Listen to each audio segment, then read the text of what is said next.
Muy bien, pues de entrada quisiera darles un saludo muy especial. Me alegra muchísimo su puntualidad, el que nos podamos encontrar. Si no todas las familias hoy pueden conectarse, pues aquí vamos a dejar grabado este espacio y los que estamos, pues nos tendremos la posibilidad de tener mayor participación, pero en la medida en que se vayan conectando, pues a ellos les damos la bienvenida. Ustedes se dieron cuenta que teníamos esto programado para mediados de marzo, pero a raíz justamente de la entrada en cuarentena, que ya se comenzaba a vislumbrar cuando todavía teníamos el taller y lo íbamos a programar en esos días, pues vimos que era importante aplazarlo, pero ya ustedes se dieron cuenta que esto comienza a aplazarse significativamente y por eso decidimos retomar como estos espacios que de alguna manera nos pueden ayudar a conectarnos con toda la propuesta educativa y más en las circunstancias en las que estamos viviendo. Entonces, pues queremos invitarlos a que reagendemos estos espacios. Los vamos a tener uno hoy, la próxima sesión, creo que como está programado sería para principios de junio. Luego la siguiente la haríamos por allá en agosto y creo que la última la estaríamos haciendo hacia finales de septiembre u octubre, pues ya les estaremos avisando como las fechas. Pero nos vamos a acomodar a esta modalidad que de alguna manera va siendo como la alternativa y que es un espacio importante y significativo para todos nosotros. Eh, Tengo que contarles que yo vivo en zona rural de Río Negro y que la conexión donde tengo por ser en zona rural no es, la banda es muy pequeña, pues yo solo tengo 5 megas, entonces espero pues si tengo en algún momento dificultad y si de pronto comienza a escuchar mal, les agradezco que a través del chat me puedan avisar y trataré pues como de ir manejando la situación, pero quiero contarlo desde el principio porque puede en algún momento generarnos algún tipo de dificultad. Por el momento no ha sido así, pero, pero puede pasar y más que aquí está citada están citadas todas las familias eh, que asisten normalmente al taller de familias nuevas, es un número significativo y eso puede hacer que en algún momento la conexión se complique. De hecho, si comienza a fallar o a bajar la calidad, apagaré la cámara para que no interfiera pues con el poquito de banda que tengo, de tal manera que no incida como en la presentación que vamos a tener. Yo quiero invitarlos para que en este espacio desarrollemos esta agenda. Primero, además del saludo, tengamos una oración y una reflexión. Luego saquemos una media hora para trabajar la dimensión cognitiva y profundizar específicamente en rutinas y hábitos como dos elementos significativos para ayudar a fortalecer esta dimensión cognitiva. Luego vamos a sacar un espacio para compartir de unos 15, 20 minutos y luego trabajaremos la dimensión ética, profundizando en el manejo de autoridad, normas y sanciones. Luego, más o menos tipo 10 y cuarto, pues esperamos tener el segundo espacio para compartir, para hacer preguntas y más o menos estamos esperando estar cerrando alrededor de las 10:30. Esa es más o menos la agenda que tenemos programada para el día de hoy. Un saludo muy especial de parte del padre Mario y de Sonia y los demás directivos. Pues hoy de alguna manera queremos llegar a ustedes en medio de las circunstancias que estamos viviendo. Eh, Queremos que sepan que tenemos todo el empeño del colegio puesto en que esto funcione de la mejor manera y también esperamos que este espacio, pues que ordinariamente hacemos en 4 horas y aquí lo hemos resumido en 2, pues lo puedan disfrutar y lo hemos tratado de adaptar lo mejor posible. Hoy es el ensayo y me imagino que igual como le pasa a los profesores con sus estudiantes, con sus hijos, eh, pues estamos ensayando en muchas cosas, o sea, que queremos pues que tengamos el mínimo de dificultades, pero tampoco somos expertos en estos medios, entonces la intención es hacer lo mejor posible. Entonces, con esta dinámica de querer arrancar y de arrancar bien, yo los voy a invitar a que miremos las reglas de juego que vamos a utilizar para este proceso el día de hoy. Primero, los micrófonos y las cámaras les pedimos que permanezcan cerrados durante los espacios teóricos, es decir, estos espacios iniciales y donde se introducen los temas, porque a veces hay interferencias o ruidos en la casa y entonces nos afectan a todos y los abriremos en la medida en que tengamos esos espacios de participación y ello lo vamos a hacer pidiendo la palabra a través del chat, porque como somos muchos, pues si cada uno abre el micrófono simultáneamente puede ser muy complicado, entonces en los espacios de participación, Lina, la directora ejecutiva de Familia, va a coordinar esas intervenciones o también lo pueden escribir como pregunta a través del chat.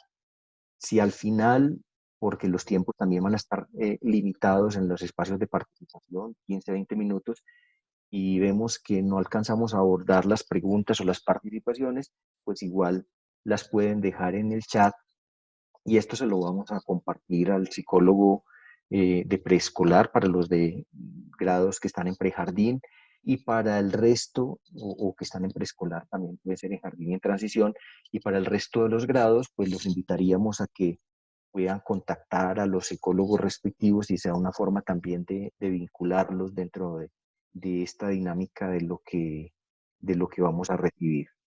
El taller está diseñado pues exclusivamente para los padres de familia, hoy vamos a trabajar temas de autoridad, de normas, de hábitos, de rutinas, entonces pues la invitación es a que lo vivamos como papás, como lo hemos hecho en otros momentos, no con los niños ahí presentes, pues es el diseño que tiene el taller para que lo tengamos en cuenta y también por habeas data, pues enfatizar desde el principio que este taller será grabado y luego compartido a los asistentes para que sepan que hace parte pues como de las reglas de juego, que todos sepan que estamos eh, siendo grabados y que lo vamos a compartir porque es la manera de que los que no accedan hoy o lleguen tarde o tengan algún tipo de dificultad, pues después puedan acceder a este material.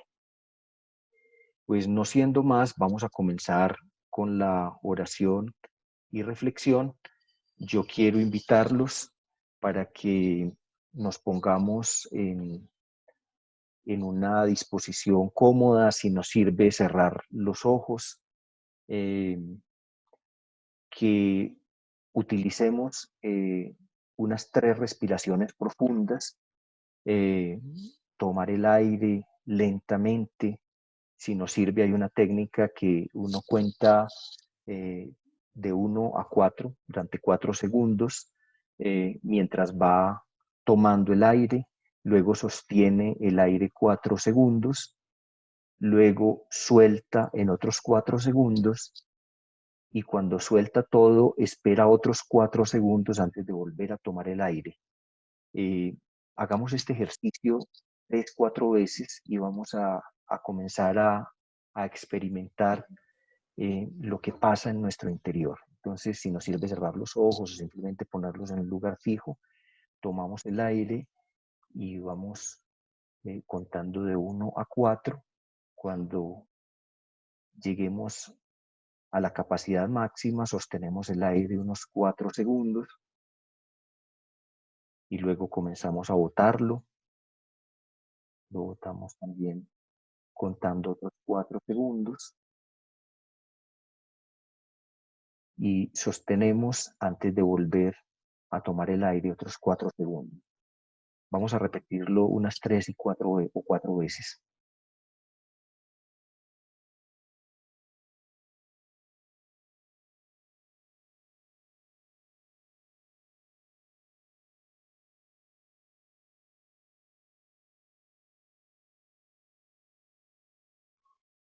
simplemente siendo conscientes de cómo entra el aire en nuestro cuerpo, qué pasa en nuestro cuerpo, vamos a sentir, nos relajamos, tratar de ser consciente de las tensiones que tenemos, volver a respirar profundamente.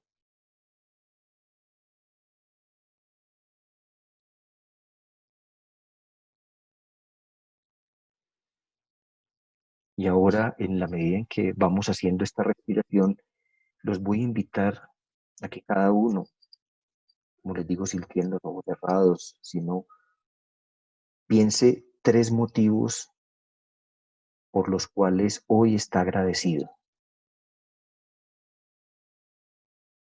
¿Qué le genera agradecimiento hoy en su vida?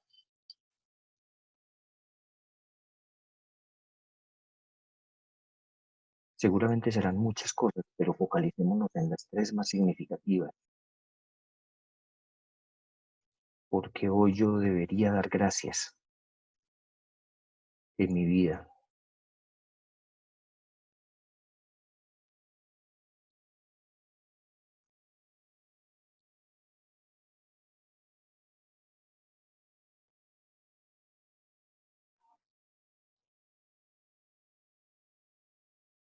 Y con estos sentimientos,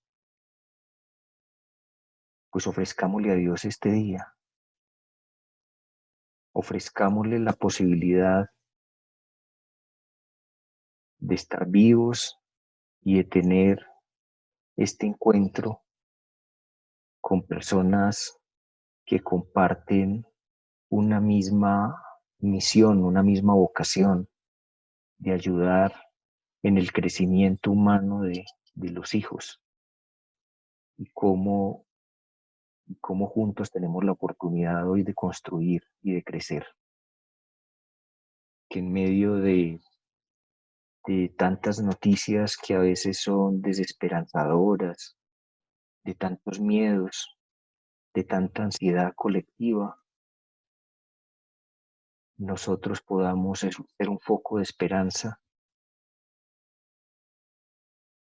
teniendo como ancla que siempre hay muchos motivos para agradecer, que hay muchas posibilidades para convertir esas crisis en florecimiento de muchas cosas positivas y significativas para nuestra vida y la de los demás. Pidámosle entonces a Dios que nos acompañe en el nombre del Padre, del Hijo y del Espíritu Santo. Voy a invitarlos ahora a que miremos una, una presentación que tenemos que nos va a servir como reflexión. Voy a devolverme acá.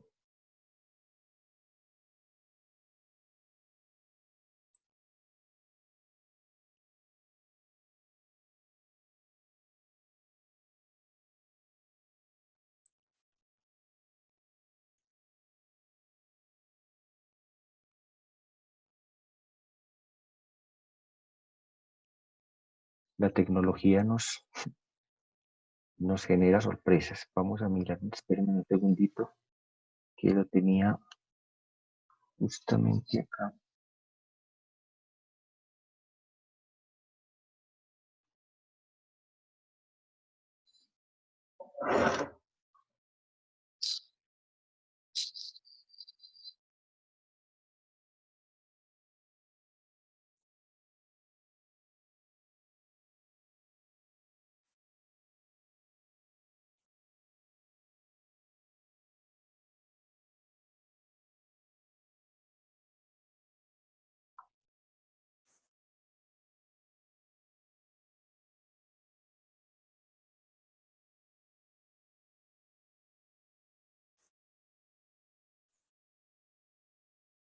Ustedes me dirán, ¿lo alcanzan a ver? Los voy a invitar a que vamos Ya se está leyendo. viendo, ya se Perfecto. está viendo la pantalla. Los invito a que vayan leyendo lo que aparece como como letreritos en la parte de abajo que va a ser la introducción a los temas que vamos a trabajar con la autonomía.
¿No?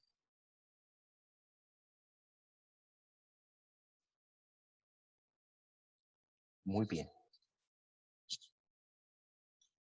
Pues quedémonos con esas imágenes que nos hablan del regalo más grande que nosotros podemos darle a nuestros hijos, y es la autonomía. Y la autonomía moral, pero también la autonomía intelectual, la posibilidad de que ellos caminen por sus propios pies y construyan su propia historia. Eh, yo creo que esto es muy importante para todos nosotros dentro del horizonte de acompañamiento que tenemos con nuestros hijos. Voy entonces a poner nuevamente la presentación donde la teníamos. Ya habíamos visto las reglas de juego y vamos entonces a comenzar con esta primera media horita donde vamos a repasar elementos de la dimensión cognitiva. Pues la invitación era que alcanzáramos a tener leído para hoy el, el capítulo de la dimensión ética y la dimensión cognitiva. Y es probable que algunos, como lo entregamos la invitación solo esta semana, es probable que algunos no hayan alcanzado a leerla. Si lo alcanzaron a hacer, maravilloso, y si no, pues la invitación es a que con este general, luego ustedes puedan sacar el tiempo y la lean en familia. Es una dimensión muy importante, muy significativa, que lo que busca es ayudar a que nuestros hijos sean capaces de comprender y aplicar creativamente los saberes en la interacción consigo mismos, con los demás y con el entorno. Eh, no se trata de simplemente desarrollar elementos de memoria. No se trata de potenciar capacidades cognitivas extremas que no logren llegar a utilizarse. Por eso el énfasis que nos plantea la Compañía de Jesús con esta dimensión es que logren desarrollar todas esas habilidades cognitivas de las que menciona el texto, donde está la memoria, donde está la inteligencia, donde está la atención, eh, todas las capacidades que aparecen en, en las posibilidades humanas para que puedan comprender lo que los rodea y puedan aplicar creativamente esos saberes en la interacción consigo mismos, con los demás y con el entorno. Aquí el texto quiere enfatizar fundamentalmente tres cosas. Si nosotros como papás quisiéramos ayudar a potenciar esa dimensión cognitiva en los hijos, fuera muy importante tener presente. Una es el crecimiento orgánico y la maduración del sistema nervioso y endocrino, es decir, la base biológica que posibilita el desarrollo de la inteligencia o las inteligencias múltiples, como hoy con mucha frecuencia escuchamos. La base biológica es fundamental, base biológica que, como ustedes lo ven en el desarrollo del texto, pues hace alusión a una buena alimentación. Una persona que está mal alimentada desde niño ya tiene unas limitaciones eh, grandes para el resto de la vida, y por eso es muy importante que la persona entienda ese valor de lo biológico. Por ejemplo, el sueño, el tiempo de sueño es muy importante para los niños. Es muy importante el ayudar a que generen esas conexiones neurológicas, y por eso todo el aporte hoy de la neuropsicología, de la neurociencia es fundamental, porque hay una cantidad de elementos biológicos que en esa base, en esa estructuración, facilitan ese crecimiento orgánico y la maduración del sistema nervioso y endocrino. Entonces, digamos que es el primer elemento que hay que tener en cuenta y que hay que cuidar significativamente con el acompañamiento que nosotros hacemos cuando regulamos los espacios para que los niños se acuesten y tengan mínimo las 8 horas de sueño o más, de acuerdo a las necesidades que cada uno va presentando. que tenga espacios de descanso, que se alimente adecuadamente, no con comida chatarra, sino con comida saludable, etcétera, etcétera. Todo esto del crecimiento orgánico es fundamental. El segundo elemento muy importante es la experiencia personal. Eh, Gran parte del desarrollo cognitivo se mueve en esa dinámica de activar todos los sentidos para la construcción del conocimiento. Cómo favorecemos en los niños que tengan posibilidad de experimentar con las cosas, que puedan preguntar. Ustedes ven que en estas edades hay unos momentos muy especiales donde los niños preguntan todo, y qué bueno estimularles esa capacidad de asombro, esa posibilidad de la pregunta, y que ensayen. Por eso, en esta dinámica de la experiencia, pues uno dice que es muy importante poder facilitar la vida y la estructura general en la que se mueven para que ellos efectivamente puedan experimentar esa vida. Un juguete muy costoso que no pueden desbaratar, que no pueden reconocer, a veces no es tan significativo como ese juguete que pueden desarmar, que pueden reconstruir, porque la experiencia es básica en ese desarrollo cognitivo inicial. Y el tercer insumo fundamental son las interacciones y transmisiones sociales, eh, que genera el conocimiento de las otras personas. Piaget enfatizaba muchísimo en la dinámica de la experiencia personal. Piaget es un gran pedagogo que tiene la historia de la humanidad y que hizo mucho énfasis en el segundo aspecto. Pero luego un discípulo de Piaget, llamado Vygotsky, eh, profundizó y mostró que era fundamental las interacciones y transmisiones sociales. Ese otro que comparte su experiencia y que la pone al servicio de, de las personas, del estudiante que acompaña, eso se llama el desarrollo próximo, para ayudarle a mirar una alternativa de mayor perspectiva. Es la zona de desarrollo próximo donde los otros, la interacción con los otros me ayuda a crecer muchísimo y alcanza a permitirme ver lo que mi experiencia personal por sí solo no es suficiente. Entonces son tres elementos muy importantes en esta edad y más en las circunstancias que tienen la mayoría de sus hijos, que tienen los niños pequeños, cuidar de ese crecimiento orgánico, facilitar todo lo que permita la experiencia a través de todos los sentidos y permitir que esas interacciones sociales ayuden al crecimiento y desarrollo. En el texto hablamos de varios aspectos que implicarían ayudar a desarrollar esto. Uno de ellos es favorecer experiencias de aprendizaje significativo, experiencias de aprendizaje que vayan acompañadas de para qué sirven, del sentido que tienen.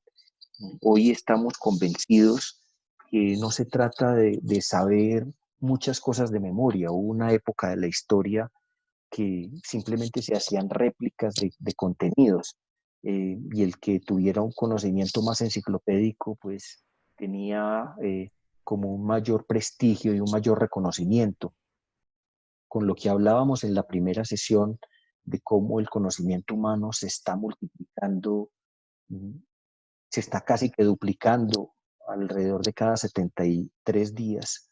Eh, Hoy lo más importante no es la cantidad de información o de saber, sino cómo ese saber pasa por la experiencia y se conecta a través de redes de sentido que puedan ayudarle a resolver las dinámicas de la vida. Por eso, más que el conocimiento en sí mismo, es cómo aplicar ese conocimiento y de esa manera que se vuelva significativo para ayudar a transformar ese entorno. Cómo garantizar la mediación afectiva. Piaget insistió muchísimo en que el afecto, las conexiones sobre aquello que nos genera una situación o muy placentera o incluso en algunos momentos dolorosa, son aquellas que nos dejan una marca más significativa para el aprendizaje. Es decir, el aprendizaje está mediado por el afecto.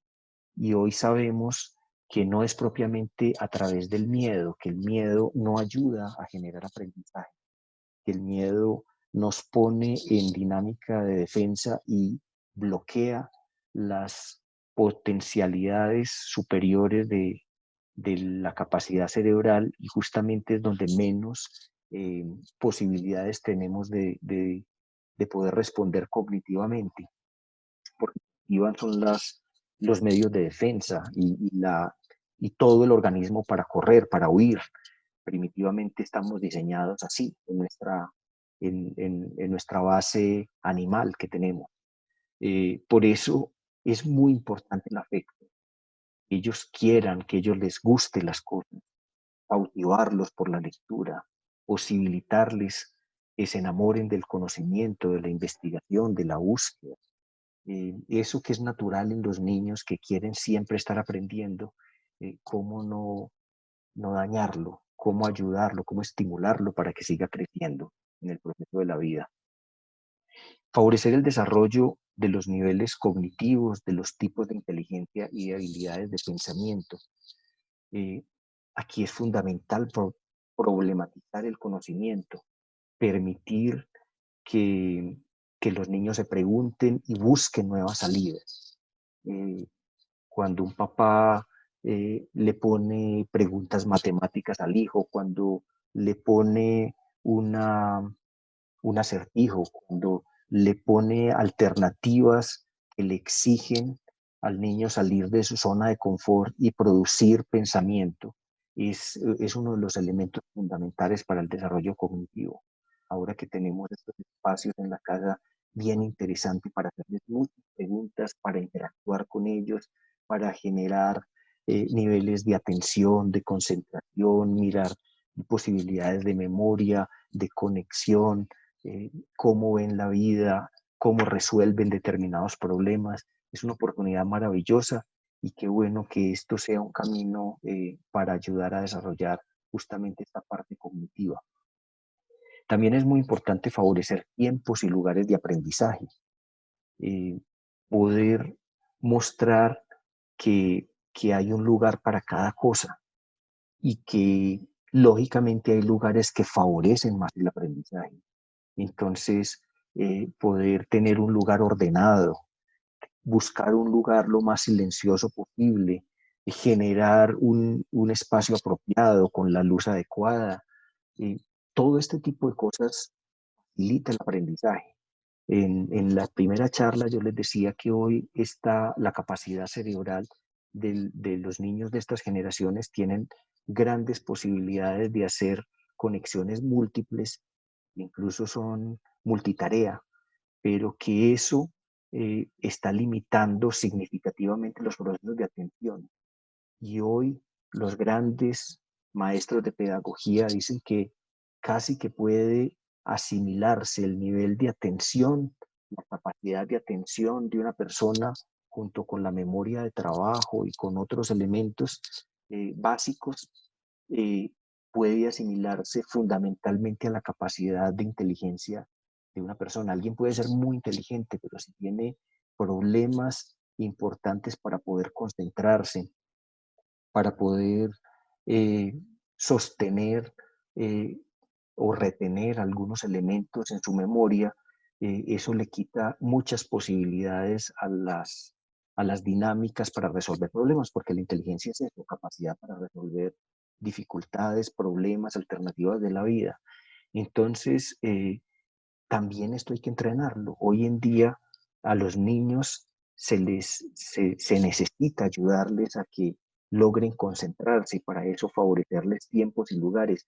Así pudieran trabajar una asignatura viendo un programa de televisión o haciendo otra cosa, es importante ayudar a que tengan espacios de silencio, de concentración y se favorezca ese aprendizaje. Lo mismo que acompañar las etapas del desarrollo cognitivo. Aquí no me voy a extender porque pues, no me da el tiempo, pero en el libro ustedes encontrarán que hay procesos que han sido muy estudiados en la historia y va mostrando cómo hay momentos en que se pueden ir pidiendo cosas, aunque los niños muy pequeños no tienen esa capacidad simbólica o esa capacidad de abstracción, en su medida hay unas capacidades que hay que ir desarrollando dependiendo de la edad que ellos van teniendo y de sus posibilidades, y en la medida en que sepamos qué le podemos exigir y les ayudamos a los muchachos, a los niños, a que, a que desarrollen esas potencialidades, pues les estaremos favoreciendo ese desarrollo cognitivo. ¿Cómo proceder? Pues ahorita les hablaba mucho de incentivar esta resolución de problemas, poner problemas y ayudar a que los construyan y los compartan. Acompañar los procesos escolares no significa hacerles las tareas, no significa eh, pues estar en la dinámica de resolverle las dificultades que se les presentan, sino estar ahí, poder darles luces, darles orientaciones, motivarlos, estimularlos, decirles que tienen que consultar. De eso se trata el acompañar los procesos. A veces muchos papás se equivocan pensando que lo ideal es que su hijo no quede mal y entonces le ponen una cartelera y hace la cartelera por él y le ponen un trabajo y lo hace por él. No estamos permitiéndole que él desarrolle esa capacidad cognitiva, realmente no estamos haciendo mayor cosa. Eh, Eso es lo que hablábamos en el sentido del acompañamiento, que no es un buen acompañamiento. Un buen acompañante no es el que carga al otro, sino el que le permite caminar en sus propios pies, o sea, ayudar a que el otro desarrolle su propia autonomía intelectual. El dar ejemplo, muchas de las cosas en el desarrollo cognitivo tienen que ver con lo que se ve. Usted no tiene mucho que decir que lea, sino que usted lo vea leyendo, que vea viendo noticias, que lo vea interesado en resolver problemas. Eso es más contagioso que cualquier discurso que se pueda dar. El ejemplo es fundamental. Una actitud investigadora que les ayude a que ellos encuentren eh, cómo resolver sus propias preguntas. Si yo quiero saber cómo se puede hacer determinada cosa, pues sentarme con ellos y decirle, venga, haga el ensayo, miremos cómo lo podríamos hacer y desde ahí favorecerles esa actitud investigadora que es fundamental para los tiempos que estamos viviendo, donde sobreabundan los conocimientos y donde es muy importante que la gente sepa navegar en medio de esos saberes y poder encontrar aquello que es significativo para su vida. Formar hábitos de estudio, fundamental. Y por eso voy a dedicar el rato que nos queda acá a resolver y a pensar un poquitico sobre esta línea. Eh, por eso enseguida pues voy a desarrollar en el taller esto de los hábitos de estudio. ¿Qué es una rutina? Etimológicamente viene del francés y significa marchar por un camino conocido. Y un hábito, etimológicamente, viene del latín, que significa una manera de ser, un aspecto externo, una disposición física y moral. Las rutinas son caminos que al caminarlos frecuentemente se van volviendo hábitos. O sea, siempre las rutinas permiten o ayudan a construir los hábitos. Por eso se considera que existe un hábito cuando la persona lleva a cabo una conducta que ha aprendido previamente en un momento oportuno y de forma adecuada, sin necesidad de control externo. Es decir, cuando esa forma de caminar, esa forma de hacer, de vivir, se convierte en una conducta repetitiva que es adecuada, porque si no fuera adecuada sería un vicio y no propiamente una virtud. eh, y esa rutina es adecuada y además la persona es consciente de ella y va generando un autocontrol donde no requiere de la presencia del adulto. Como ustedes ven, generar estas rutinas pues tiene que ver con un proceso. Eh, para poder generar un hábito se requiere que esa conducta aprendida porque requiere que tenga un apoyo inicial, que puede ser verbal, que puede ser con estímulos visuales, ahorita vamos a ver algo de esto, tenga unos criterios muy claros, se haga cotidianamente y sea correcta para que llegue a un proceso donde no requiera de un control externo, sino que pueda interiorizarse. Y esto es finalmente lo que favorece la autonomía. Un buen hábito es, como dicen algunos expertos, son como las paredes de una casa. Es la seguridad que ayuda a construir eh, una posibilidad de uno tener la vida más fácilmente diseñada, porque los seres humanos requerimos o construimos nuestro conocimiento a partir de la elaboración de esquemas mentales que al hacerlos rutinariamente se van volviendo una, una forma de proceder que no requiere mucha energía mental. O sea, cuando uno se enfrenta por primera vez a una problemática, le supone un gran esfuerzo mental. Recuerden, por ejemplo, cuando uno necesitaba aprender a caminar, o sea, el esfuerzo que hace un niño para poder ajustar el talón al piso y ir acomodándolo para dar un paso, es muy complejo. Ustedes se dan cuenta cuánto tiempo demora un niño para poder aprender a caminar. Pero esos pasos los va interiorizando y los va volviendo parte de una estructura y luego de unos sistemas interiorizados lo puede hacer automáticamente, no requiere pensar a futuro cómo camina. Después de que ya interioriza esos procesos, entra en un proceso de ahorro, digamos, mental, de energía que le permite hacer muchas cosas que ya las ha automatizado, que ya las ha vuelto parte de su cotidianidad. Ese proceder es muy importante porque los seres humanos funcionan bajo el sistema de economía mental, de poder ahorrar energía y esa energía es la que nos permite cada vez aumentar esas potencialidades cerebrales para poder responder a problemas nuevos y significativos.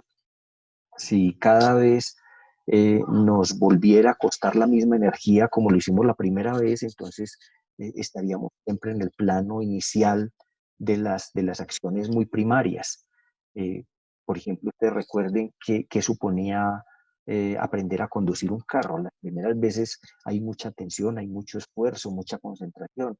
Llega el momento donde es tan automático que incluso la gente se duerme manejando el carro. Es decir, el, los procesos se van volviendo automáticos y estos procesos ayudan a generar una economía mental. Eso mismo pasa con los hábitos. Los hábitos son formas reguladas que nos ayudan a que regulemos ese esfuerzo mental y por eso en la medida en que tengamos unos hábitos correctos, podremos tener mejores posibilidades. Por ejemplo, aquí ustedes ven un cuadro de rutinas y horarios para ayudarle a los hijos a ir construyendo un proceso seguro y equilibrado que les permita manejar su tiempo. Por ejemplo, aquí está pequeñito, pero es probable que si se acercan un poco a la pantalla, no tengo alternativa como para ampliarlo, pero ustedes ven la diagramación de una semana de lunes a viernes, desde un horario, puede ser temprano en la mañana, que supone cuando usted se levanta, que siempre lleva la ropa a determinado lugar, que debía hacer en, pues, después de desayunar, después de pues, el baño, en qué momentos tiene espacio para hacer las tareas, para hacer las actividades de concentración, etcétera, etcétera. Eh, Aquí la rutina la estamos comenzando desde casi las 2 de la tarde, pues suponiendo una persona que ya tiene organizada la rutina de la mañana en el colegio, porque parte de lo que hace una institución educativa con un horario es ir generando una rutina que vaya desarrollando un hábito de estudio. Y entonces aquí se está poniendo es en el horario de la tarde, es decir, cuando usted llega del colegio, ¿qué pasa? Pero ahora que están todo el tiempo en la casa, es muy importante generar ese cuadro de rutinas eh, y organizarlo para que le vaya dando una estructura a los niños, incluso a los adultos, porque si uno todos los días se levanta a la hora que quiere, entonces un día a las 6 de la mañana, otro día a las 7, otro día a las 5 de la mañana, después a las 9. eh, Eso no permite tener una cierta estructura que le permita facilitar su vida en el día. Justamente lo que hace las rutinas es darle un orden a la vida. Y por eso es muy importante, insistimos, sobre todo con los niños muy pequeños, ayudarles a construir estas rutinas es fundamental para poder ayudar a desarrollar el desarrollo cognitivo justamente por la economía mental. Cuando ellos más o menos van haciendo una estructura organizada y no se quedan 4 o 5 horas pegados de un computador o de un televisor, sino que tienen una regulación. Yo sé que tengo 1 hora para ver televisión, pero también 1 hora para jugar o 2 horas y tengo este espacio para la parte del aseo y este tiempo para el estudio y este tiempo para la parte social, etcétera, etcétera, eso le va permitiendo un orden en su vida. Y aunque pueden haber algunos cambios en la semana y uno diga, todos los jueves vamos a tener esto particular que es distinto a lo que se tiene en otra semana, lo ideal es conservar unas líneas comunes de las rutinas, sobre todo en las horas de levantada, las horas de acostarse, en los espacios de aseo, etcétera, etcétera, que vayan a generar un orden en la vida. Y muy importante que haya un buen equilibrio, por eso hablamos de todas las dimensiones, de las 8 dimensiones que estamos trabajando acá. Esas dimensiones posibilitan hacer una dinámica mucho más organizada de nuestra vida. Cuando se interioriza la rutina, se convierten en hábitos. El ingreso a la escuela marca un cambio brusco en la rutina de la vida del niño, de lo íntimo a lo público. Y ustedes ven que cuando llegan, normalmente hay un elemento brusco, sobre todo los niños de preescolar, porque están acostumbrados a otra cosa. Pero justamente lo que hace la escuela es ayudarles a ir generando otro tipo de rutina. Por eso hay que estar muy atentos a la percepción que los niños tienen de esa rutina para ir generando esos elementos positivos, para que ellos vayan sintiendo que les gustan y capturar esa motivación para que sea el motor de la transformación en lo que van haciendo. El desarrollo de hábitos y rutinas permite la adquisición del autocontrol y la autonomía para trabajar en forma eficiente e independiente, y las rutinas requieren adaptación. Por eso, esas adaptaciones hay que irlas haciendo progresivamente. Cuando a veces hay una vida muy desorganizada, cuando no se ha establecido unos límites muy claros, es muy importante comenzar progresivamente con unas cositas. Empiece con la levantada, con el tiempo de acostarse, con la forma de alimentación, dónde se debe comer, cómo se lavan los dientes, etcétera, etcétera. Poco a poco se van interiorizando paso a paso hasta que se va generando una rutina completa que puede irse estimulando y motivando. Es muy importante invertir tiempo en establecer rutinas diarias y establecer límites, porque esto facilita la vida familiar y la vida escolar. Si no, es muy difícil que puedan entrar en una dinámica institucional, y muchos se estrellan justamente con esa realidad porque no han tenido unas buenas rutinas, y creo que esto es definitivo para la vida familiar. Entonces, una invitación muy especial para trabajar este tema. Ya aquí voy a hacer el primer corte, más o menos como lo teníamos presupuestado, media hora. Vamos a sacar unos 15, 20 minutos para que hablemos eh, sobre qué aplicaciones puede tener este contenido a lo que estamos viviendo en esta cuarentena con nuestros hijos.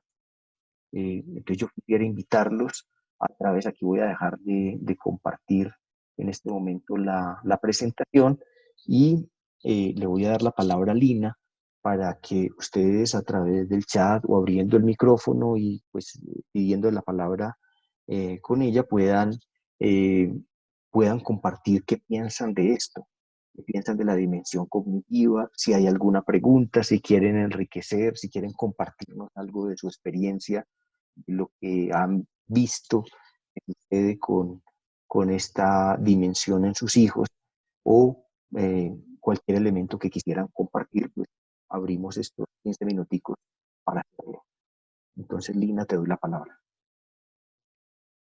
Bueno, Gustavo, pues a través del chat no tenemos todavía preguntas, pero no sé quién pueda tomar el micrófono de de a uno para que puedan expresar sus preguntas y sea algo breve.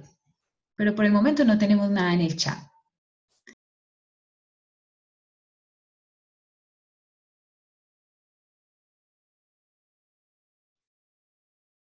Había cerrado el micrófono. Esta motivación es para que pensemos, bueno, ¿y esto para qué nos puede servir justamente en este tiempo? Con todo lo que estamos experimentando, ¿qué alternativas podrían ayudarles a otras familias de acuerdo a lo que yo estoy haciendo y que de ahí pudiéramos compartirlo? Entonces, como les digo, puede ser preguntas, pero también puede ser compartir experiencias. Gustavo, en estos momentos la señora Beatriz Londoño pide la palabra. Doña Beatriz, adelante. Sí, buenos días. Yo quisiera preguntar algo. Es que en este momento, pues nosotros tenemos una situación particular, claro, todos, por la crisis que estamos pasando. Y la pregunta mía es, ¿qué tanto podemos relajar un poco las rutinas con los niños? Porque finalmente la carga, pues para los padres, especialmente los que tenemos niños tan pequeños, con el teletrabajo, lo de la casa, el colegio y demás, pues es bastante complicado que físicamente y emocionalmente nos dé como para cumplir con todo eso. Entonces, ¿qué tanto podríamos, o si no es aconsejable también decirlo, qué tanto podríamos relajar un poquito esas rutinas con ellos, pues para poder hacer este malabar que estamos haciendo con tanta cosa en el aire? Beatriz, muy buena tu pregunta. Mira, yo creería, porque igual de todas formas esto es transitorio, uno podría hacer unas rutinas que fueran adaptadas a las circunstancias, es decir, no se va a levantar a la misma hora que se levantaba, ni acostarse a la misma hora, cambian las rutinas en la hora de alimentación, etcétera, etcétera, pero sí establecer una rutina que sea, digamos, frecuente durante este tiempo. Es decir, más o menos tratar de que sea el mismo horario del almuerzo, sea la misma hora de levantada, que si se cambia la hora de levantada sea los fines de semana, para que ellos diferencien cuándo están en fin de semana y cuándo no, porque eso pues ayuda a que tengan también una cierta eh, ubicación para favorecer su aprendizaje y su espacio en la dinámica cotidiana. Eh, si, si un día se levantan a una hora, otro a otra, lo que generas es una dificultad y el día en que regresemos va a ser mucho más traumático. O sea, es casi como volver a empezar de cero. Entonces yo recomendaría en ese sentido no romper completamente, o sea, se puede modificar, pero que esa modificación tenga una cierta relación con lo que se va moviendo en el diario vivir de la casa y desde ahí pues no haya una ruptura tan grande para que todos los días puedan rediseñar las cosas eh, a su Llorar por antojo, hablar. a su antojo. Gustavo, en estos Sí, momentos, qué pena. sí, En estos momentos la familia Palacio Benjumea también pide la palabra y el señor Juan también tiene otra pregunta. Entonces, para que le perfecto. demos la palabra a la familia Palacio Benjumea. Adelante.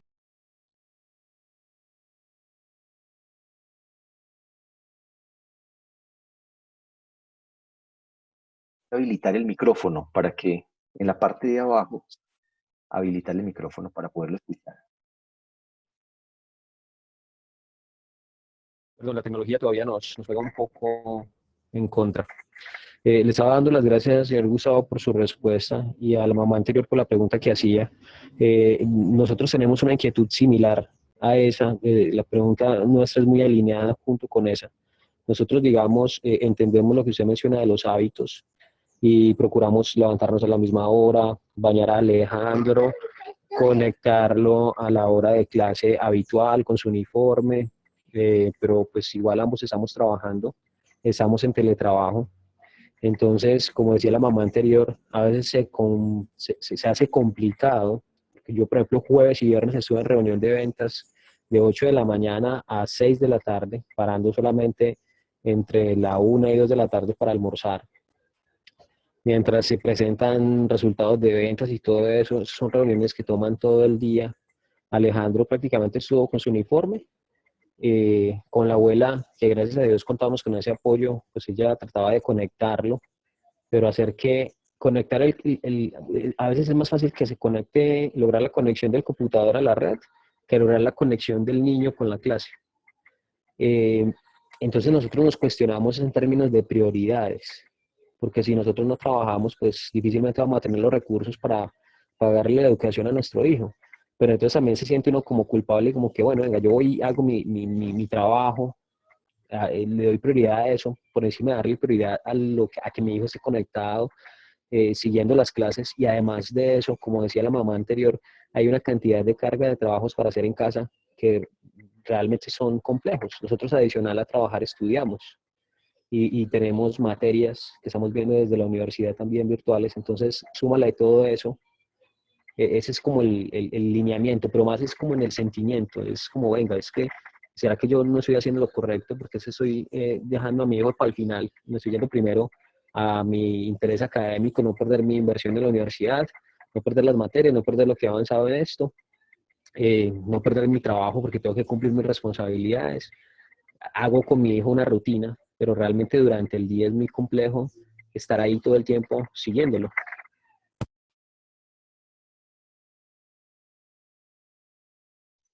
Yo comparto, y la idea no es generar pues sentimientos de culpa, sensación de que no estamos haciendo bien, ¿no? Yo creería que incluso en las dinámicas particulares uno puede establecer rutinas dependiendo de sus posibilidades. Es decir, si uno tiene una posibilidad de un acompañamiento distinto, lo hace.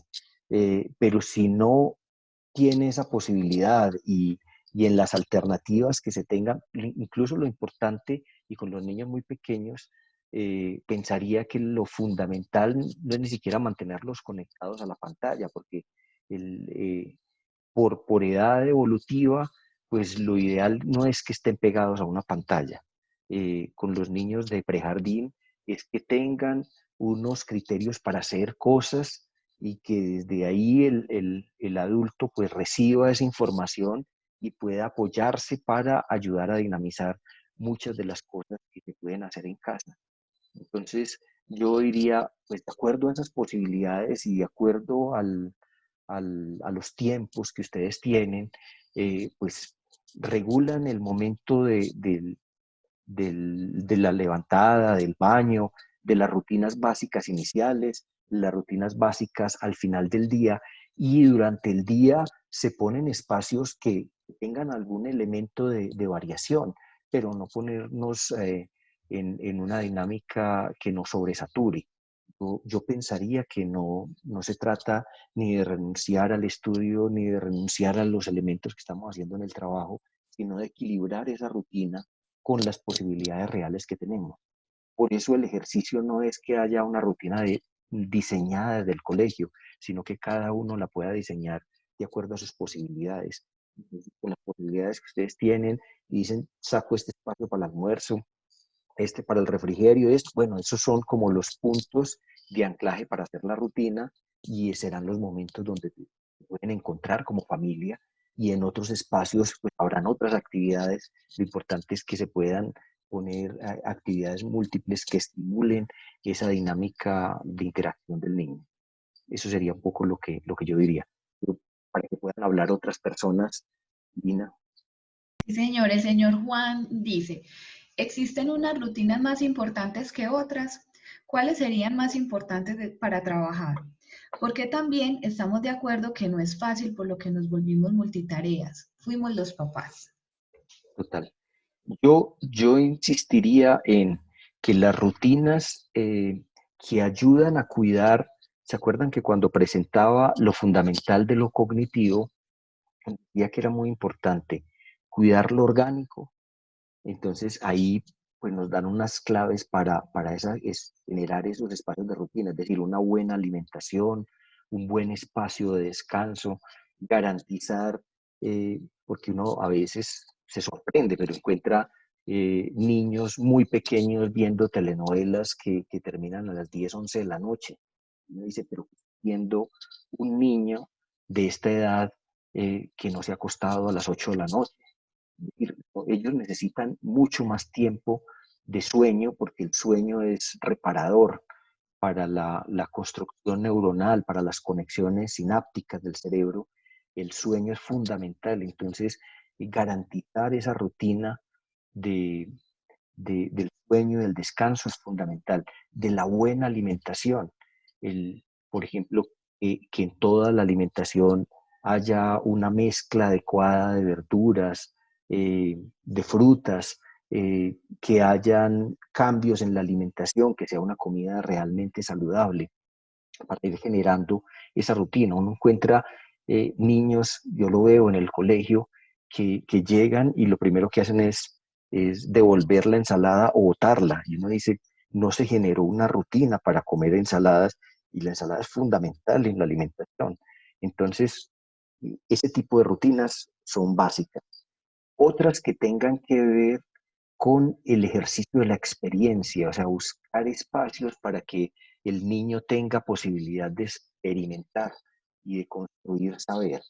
Eh, Otras que tienen que ver con los vínculos, que tienen que ver con esa relación con los otros.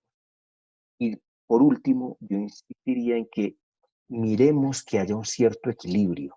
Miren que a nosotros gran parte de la dificultad que tuvimos en nuestra formación, la mayoría, fue que no recibimos mucho de ese equilibrio, que es tan importante el descanso como con la parte social, como la parte espiritual, como la parte afectiva, como la parte estética. Es decir, buscar que en la semana, si no en el día, por lo menos en la semana, hayan actividades que toquen todas estas dimensiones.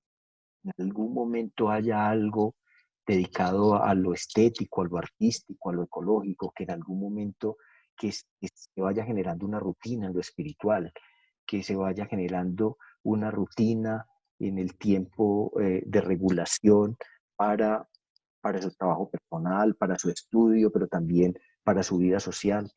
Eso, ese equilibrio es lo que ayuda a hacer que la persona en el fondo se desarrolle de manera equilibrada, que no termine como muchos con trabajos absolutamente, entre comillas, exitosos, pero reventado porque vive para trabajar y no ha logrado hacer un equilibrio en su vida para que todos los aspectos le permitan vivir bien, feliz, realizarse como persona. Nosotros tenemos ahí la posibilidad de ayudarles a que ellos diseñen una vida equilibrada y hay que aprovecharlo. No sé si hay alguna otra pregunta para que ya enseguida podamos arrancar con el segundo bloque. Si algo nos queda, seguiríamos en el segundo bloque de intervención, enriquecemos también esta parte. Digamos que una última línea. No, señor, en el chat no hay más preguntas. Perfecto. Entonces yo creo que estamos a tiempo para que continuemos. Voy a compartir nuevamente la pantalla y vamos a continuar con la dimensión ética y moral, que también tiene mucho que ver y ahorita vamos a ver por qué conectamos estas dos dimensiones, la autonomía intelectual y la autonomía moral. Incluso Piaget y muchos teóricos la han correlacionado, porque tiene un cierto sentido en esa formación de unas rutinas y unos hábitos que van ayudando a generar un proceso de comportamiento, pero también de pensamiento. El desarrollo ético y moral tiene que ver con los razonamientos, es decir, la forma como pensamos adecuadamente nuestros comportamientos, pero también con los sentimientos. Los sentimientos morales son fundamentales. En una época de la historia se olvidaron los sentimientos y resulta que los sentimientos, si uno no tiene, no está atravesado por los sentimientos, aunque sepa que algo está mal, si usted no siente que se equivocó, usted no cambia su comportamiento. Es decir, los sentimientos son los motores para la acción, son los que posibilitan el cambio de un comportamiento. Entonces, estamos hablando de trabajar los razonamientos, el poder argumentar éticamente algo, el poder percibir, captar esos sentimientos que mueven lo que yo soy para poder dinamizar la vida hacia un comportamiento adecuado y, lógicamente, llegar a los comportamientos morales, es decir, acciones morales, porque hay personas que tienen un razonamiento moral excelente, pero no se mueven a la acción y no terminan ningún comportamiento. Entonces, este equilibrio es fundamental para que se permita la interiorización y vivencia de criterios socialmente aceptables, porque no es solo lo que a mí me parezca, lo que a mí me guste, sino lo que efectivamente nos sirva como comunidad, posibilitando que la persona pueda progresivamente tomar decisiones cada vez más libres, responsables, autónomas y solidarias. Ustedes ven que en lo que tenemos en el perfil del estudiante, les dice que estamos buscando estudiantes que sean capaces de tomar decisiones libres, responsables y autónomas. Agrego esta palabra solidaria porque tiene mucho que ver con la dimensión sociopolítica, pero está directamente conectada. No es simplemente para que ellos sean autónomos y puedan pensar y decidir adecuadamente desde su propio criterio, aislados de los demás, sino que nos sintamos interconectados con los otros, interdependientes, necesitados de los otros y que desde ahí pues, estamos solidariamente comprometidos con la realidad de los demás. Cuando miramos esta dimensión, se habla de trabajar también tres cosas, y como lo veíamos en lo cognitivo, aquí la primera es acompañar la formación de la conciencia. Y la conciencia, uno pensará, bueno, ¿y cómo se desarrolla la conciencia? Es una cosa un poco compleja. En el texto yo planteo, que se me pasó, que es esa capacidad valorativa para descubrir y asumir los principios y leyes que rigen los comportamientos. Cuando hablamos del término valor, por eso puse en verde valorativa, los valores son relaciones de sentido. Cuando usted dice qué es un valor, es muy difícil definirlo, porque un valor no es un objeto real ni un objeto ideal. Un objeto real como una mesa, una silla, una cama. Entonces es más fácil describir un objeto real o incluso un objeto ideal como un número, un símbolo, un color. Los valores como tal, como les digo, son relaciones de sentido. Relación de sentido es que yo tengo que descubrir el sentido que tiene para poder darle una apreciación, una estimativa a algo. Entonces, esa capacidad valorativa se construye en los niños primero a partir de la referencia con el adulto. Se parte de una visión muy heterónoma, dependiente de la visión del adulto, hasta llegar a una visión mucho más autónoma. Entonces, la formación de la conciencia inicialmente se recibe de los valores, de los criterios, de lo que es significativo para un papá, una mamá, para un adulto que es responsable de ellos. Por eso, esa primera conciencia de los valores que se va desarrollando en los niños, pues está muy pegada a la estimativa de los papás. Cuando un papá le dice a un niño que sea honrado, que sea juicioso, que sea respetuoso, que no diga mentiras, etcétera, pero no solo que se lo dice, sino que él lo ve que es significativo en su casa, que ve que sus papás y sus educadores eso lo viven como principio, va comenzando a beber desde ahí un sentido de valor. Y los valores por eso no se educan teóricamente. Usted no le puede decir, vea, créame que esto vale mucho. Usted tiene que llevar a que la persona descubra por qué vale. Porque el valor, como es relación de sentido, requiere de la apreciación inteligente de quien lo está captando. Por eso la formación de la conciencia se mueve en esa línea entre unos criterios básicos que lo va recibiendo del adulto con normas, con orientaciones, pero que fundamentalmente se respaldan con el ejemplo y donde la persona en medio de esa interacción va descubriendo por qué es significativo, por qué es adecuado a comportarse de determinada manera. Y desde ahí va construyendo como esos principios o leyes que rigen el comportamiento. Es como esa caja mental que va determinando qué es lo bueno y qué es lo malo. Esa es la conciencia. Usted va a través de los actos y de la capacidad valorativa que va descubriendo en la interacción con los otros, comenzando a tener una separación entre lo que es adecuado, inadecuado, lo correcto, lo incorrecto, de lo bueno, de lo malo. Y eso es fundamental en la construcción moral de los niños. Acompañar el desarrollo de la conciencia para que diferencien lo que está bien de lo que está mal es una de las tareas fundamentales de la educación de los padres y después lo complementa la escuela y otras instituciones. Pero fundamental en ese desarrollo el ayudar a formar una buena conciencia, una conciencia deformada. Pero no es suficiente saber qué es bueno y qué es malo. Es también muy importante favorecer el discernimiento ético. ¿Qué es el discernimiento ético? Como lo planteo en el texto, es esa capacidad para dialogar desde la conciencia con las situaciones cotidianas que se presentan y elegir las mejores a la luz de los valores fundamentales que puede tener. Es decir, todas las personas vamos estructurando en nuestra conciencia un criterio de lo que es bueno y de lo que es malo.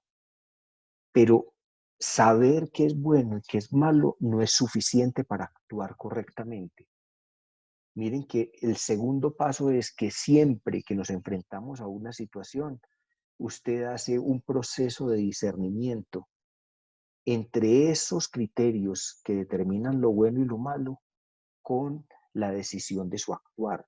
Por eso estamos hablando de que es un diálogo interno donde la persona, aunque sepa, por ejemplo, que el semáforo está en rojo y no debe pasar, cuando se le presenta ese semáforo en rojo, evalúa la situación cotidiana y toma decisiones. Es decir, uno puede decir, la norma, el criterio, lo adecuado es que cuando esté en rojo no debo pasar. Pero si yo llevo acá un enfermo, pero sí aquí estoy corriendo riesgo porque es altas horas de la noche y no hay ningún tipo de tránsito, pues de tráfico, que no que hubiera un tipo de colisión, etcétera, etcétera. Entonces comienza una cantidad de elementos que se cruzan en la cabeza de la persona para poder tomar la decisión de definir qué hace. Y ese es el discernimiento. Por eso también, además de formar la conciencia, hay que ayudar a hacer un buen discernimiento. Y el discernimiento, por eso abajo dice, a partir de valores fundamentales, permitan entender que en la vida uno tiene que saber tomar las decisiones. En este momento recuerdo esa historia bíblica de, pues, de la historia de este hijo que cambia la primogenitura por un plato de lentejas, porque tenía mucha hambre. Llega y el otro, sabiendo que no había comido hacía varios días y él está haciendo un guiso muy sabroso, eh, pues termina tomando una mala decisión. Y con mucha frecuencia eso pasa en la cotidianidad, que uno termina jugando todo el ejercicio de su vida a veces por una mala decisión, porque pensó que este era un camino más fácil, más rápido, porque no miró todas las implicaciones y las consecuencias de una decisión. Y por eso ayudar a tomar buenas decisiones es fundamental en la vida.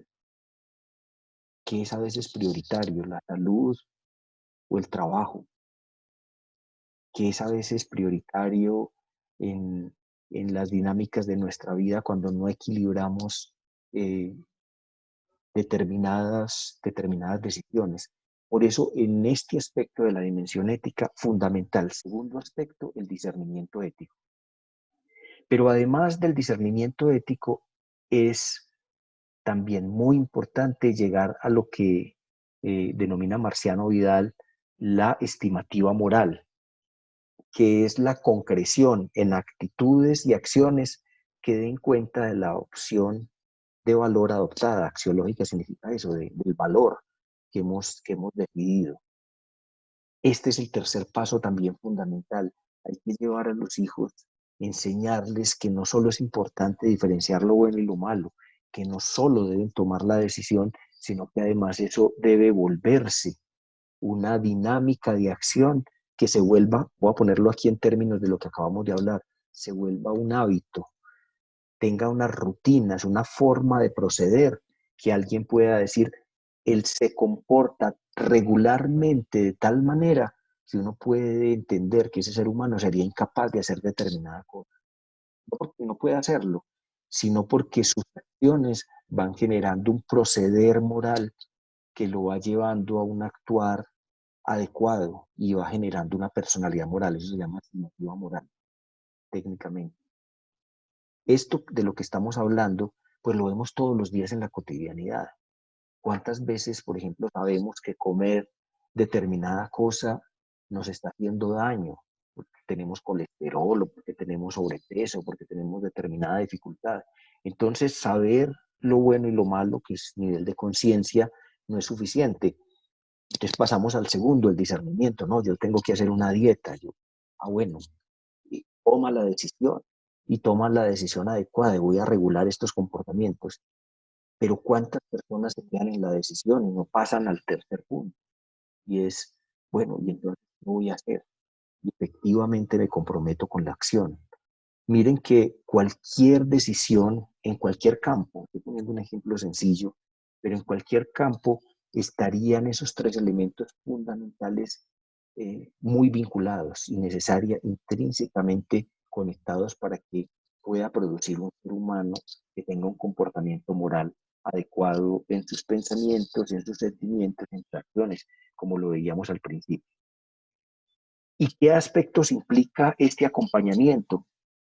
Pues implica muchas cosas, entre otras un ambiente adecuado, porque el ejemplo es determinante.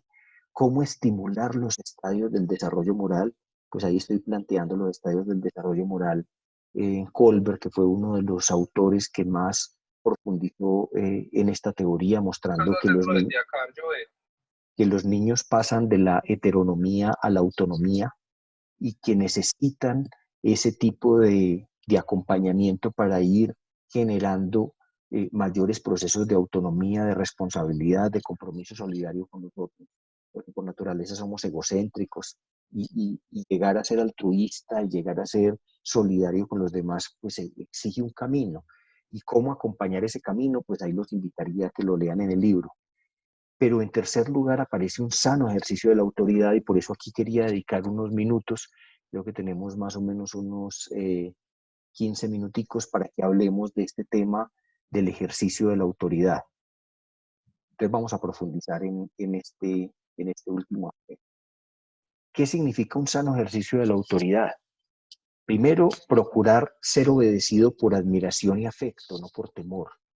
Esto de pasar tiempo con los hijos, manifestarles nuestro afecto, es fundamental para poder construir eh, una autoridad moral que nos permita ser referente para ellos. Y fundamentalmente, la autoridad es una transmisión de afecto. Hay algunos que piensan que son flojos con los niños en el manejo de las normas, en la autoridad, y piensan que con eso están ganando en afecto a los niños y psicológicamente es todo lo contrario, todo lo contrario. La forma como se capta el ejercicio de una sana autoridad es como me quiere, entonces me protege y me regula. Es decir, una persona que no ejerce autoridad sobre su hijo, sobre sus hijos, en el fondo lo que está transmitiendo es falta de interés por ellos. Así se capta psicológicamente. Por eso el ejercicio de la autoridad se gana muchísimo a través del afecto, cuando uno tiene ese vínculo afectivo, y eso se gana muchísimo pasando tiempo con los hijos y manifestándoles nuestro amor. Las órdenes deben ser razonables, comprensibles, que muestren intereses nobles y sean afirmativos, diciéndoles un poco qué es lo que se espera de ellos, qué es lo que esperamos que pase en ellos. No es llenarlos de normas, pero normas básicas, fundamentales, que apunten a lo que ayudaría a construir este referente para tu vida. Centrarse en normas esenciales, pocas, y además hacerlas cumplir. Es muy importante para generar, como ahorita hablábamos, unas rutinas que, así como pasa en lo cognitivo, también pasa en lo moral. Uno, en la medida en que va generando una rutina de comportarse bien, de ser buena gente, de ser buena persona, de ser solidario, de tener en cuenta al otro, eso se va volviendo una forma de ser. Y eso es lo que buscamos en un desarrollo armónico integral, que no sea un chispazo eventual, sino que sea una construcción donde la persona lo interiorice como parte de su proceso vital. Y lo logramos focalizándonos en pocas normas, pero muy claras. Es fundamental validar lo que se dice con el ejemplo. Decirle al otro que siempre diga la verdad, y cuando llega alguien, no decirle diga que no estoy, pues está contradiciendo. ¿Cuántas veces nos contradecimos con lo que estamos formando en ellos a través de nuestra actitud? De decirles sea solidario, no sea indolente con el otro, y a veces nos ven en un trato inadecuado con otras personas, con empleados, con personas cercanas. O sea, la coherencia es fundamental para la transmisión de la dimensión ética. Mantener ese equilibrio entre una sana confianza y una suspicaz desconfianza. Entender que ellos están en proceso de formación. Entonces uno cree en los hijos, uno los cuida, uno sabe que, que hay un afecto y que espera uno lo mejor de ellos, pero al mismo tiempo tiene que estar muy atento, porque en cualquier momento pueden pasar cosas. Y entonces, si uno ve algo raro, hay que seguirle la pista, uno no puede ser ingenuo. Por eso esa suspicacia de confianza es: confíe plenamente en su hijo, pero para que vea algo que no está bien, sígale la pista, que es probable que sea una oportunidad maravillosa para ayudarle a mejorar esa situación que está viviendo.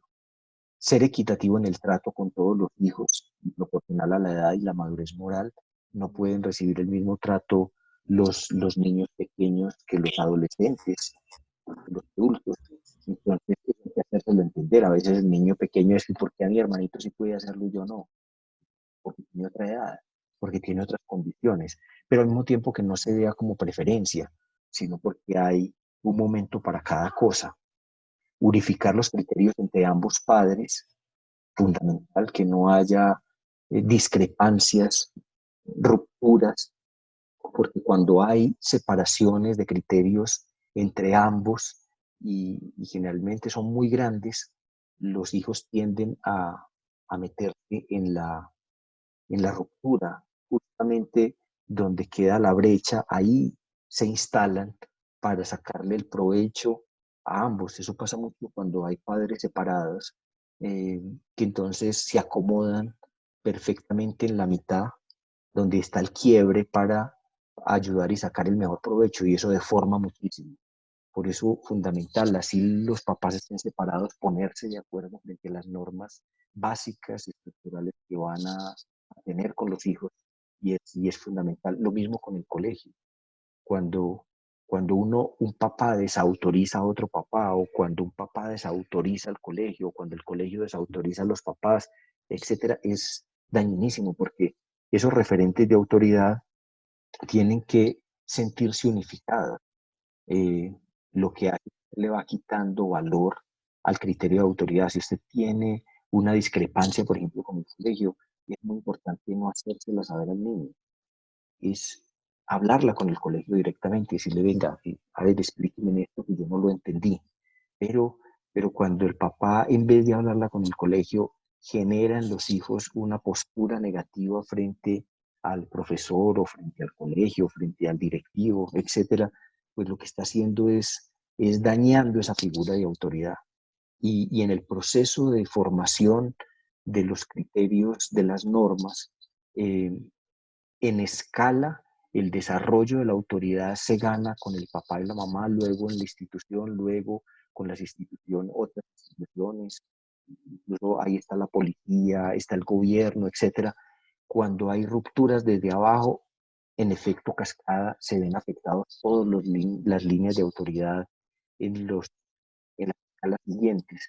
Por eso hay personas que y no tienen un buen manejo de autoridad, después difícilmente va a tener un buen manejo que soporte la autoridad de un patrón, de un jefe en el trabajo o de la misma visión institucional eh, del Estado. Y por eso encontramos personas que no logran controlarse, porque ahí es fundamental ir estableciendo esos criterios unificados y valorados. Y si hay una discrepancia, pues hablarlo con la persona respectiva. Reprender cuando sea necesario, pero antes garantizar haber entendido la situación. No en la época anterior era muy común que primero a uno le pegaban y después le preguntaban. Y eso pues no tiene sentido. Es que cómo entiendo la situación, lógicamente en muchas ocasiones no se hace por maldad, pero también hay que mostrarle que determinadas acciones pueden tener consecuencias y que lo estamos educando para la vida. Y que en la vida social, cuando usted hace una equivocación significativa, asume una consecuencia. Generalmente el ideal es que sean reparadoras, no tanto para desquitarnos, para vengarnos, sino ayudarles a que se vuelvan responsables de la situación y solidarios en restaurar lo que dañaron. Y al intervenir la conducta, debe tenerse en cuenta aspectos preventivos. Es muy importante el ambiente propicio y la interacción con los niños. Es decir, a veces no favorecemos el ambiente normativo. Si usted le dice a un niño, venga, quédese quieto recibiendo la clase, pero no se ha dado cuenta que el entorno está lleno de estímulos que no le van a permitir concentrarse, entonces no estamos apuntando a lo preventivo. Es decir, si usted deja los juguetes al lado o en la pieza, está todo lleno de cosas que le pudieran permitir distraerse, pues entonces eso no le va a ayudar justamente a que pueda cumplir con la indicación que le dio frente a hacer la tarea o frente a sentarse a construir algo. Entonces, mirar ese ambiente preventivo y propicio. Pero también es muy importante los aspectos proactivos, como la orientación y metodología, cómo darle el paso a paso. Incluso a muchos niños les sirve muchísimo tener la gráfica, poner el muñequito, así como pusimos ahora el cuadro de las rutinas, que a veces visualmente es muy significativo para los niños, lo mismo. Recuerda los 4 o los 5 pasos que debes tener en cuenta. Haz esto, segundo tal cosa, tercero tal cosa, y eso ayuda muchísimo. Son aspectos proactivos, metodologías. Y aspectos reactivos, es decir, cuáles serían las consecuencias de esa conducta positiva o negativa. Cómo ayudar a entender que si hay esto, entonces tú logras estos ejercicios en tu vida, muchas veces se estimulan sin volverlos conductistas con algunas cosas, pero no pegarlo solo a que si haces tal cosa vas a recibir este conflicto o este juguete o esta actividad, sino llevarlos a que entiendan que eso tiene un sentido más grande en su vida. Es probable que en algún momento se le den cosas, se den puntos, se hagan actividades que estimulan, pero siempre orientado a entender el fin último. No es por el juguete, no es por el confite, es por algo más, es porque eso te está ayudando a construir algo en tu vida. Eso es fundamental. Rápidamente, por razón de tiempo, tengo aquí como unos 5 o máximo 10 minutos. Vamos a repasar algo que está en el libro, pero que me parece fundamental que nos sirva para revisar cómo está nuestro manejo de la autoridad en casa. Hay maneras inseguras en el ejercicio de la autoridad, por ejemplo, como afirmaciones inefectivas. Decirle a los niños, darle una orden a los niños y no hacer nada para que paren. Por ejemplo, vas a apagar el televisor ya y siguen viendo televisión, no pasa nada. Es una afirmación efectiva. O vas a ir ya a lavarte los dientes y no pasa nada. Lo que va a lograr es que cada vez le hagan menos caso.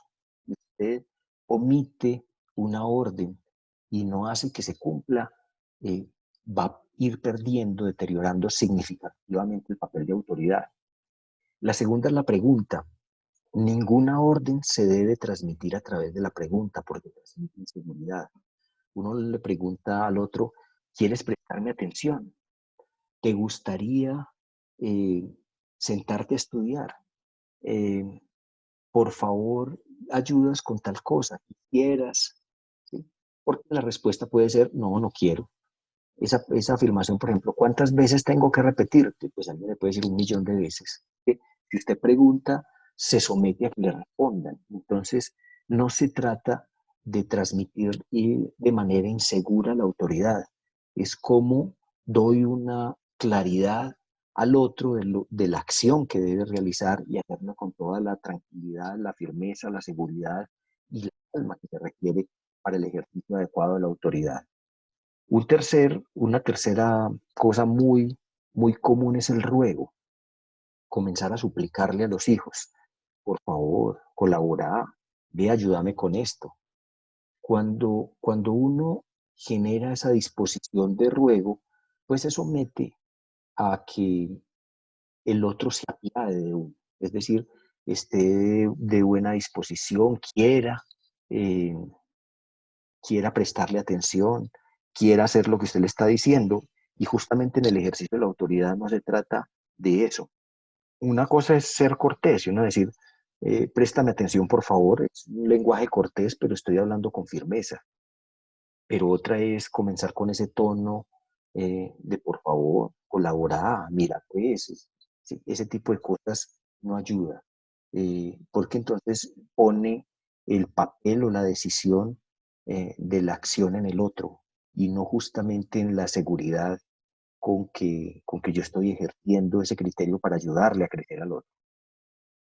Ignorar la desobediencia, hacerse el de la vista gorda, como dicen algunos, es terrible porque eh, uno cree que el otro no se dio cuenta, porque uno está cansado y lo voy a hacer de cuenta que no lo vi, pero para el otro no, pues, fácilmente puede percibir que lo que está haciendo es sacarle el bulto a la responsabilidad y eso deteriora también significativamente la autoridad en el futuro.